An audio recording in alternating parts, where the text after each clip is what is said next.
मोठे स्वप्ने पूर्ण असेच होत नाही.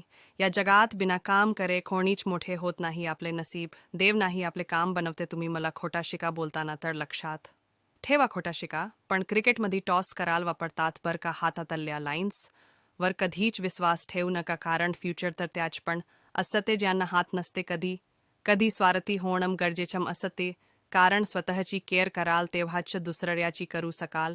तुम्ही कोणासाठी किती पण केअर कराल ना तरी ते कमीच पडेल. त्याला करायचंच आहे काहीतरी तर देवासाठी करा. निदान तो तुम्हाला लक्षात तरी ठेवेल बरं का. जीवन असे जगा की तुम्ही हे जग सोलून जरी गेले ना तरी तुमच्या आठवणी जिवंत राहिल्या पाहिजे. जीवन तर अस पाहिजे की आपण नसल्यावर पण आपल्या गोष्टी दुसऱ्यांच्या घरी सुरू पाहिजे. जे टॅलेंटला हरवते ते हार्डवर्क असते, आणि जे हार्डवर्कला हरवते ते स्मार्ट वर्क असते. खरी मोटिवेशन म्हणजे तर आपला विश्वास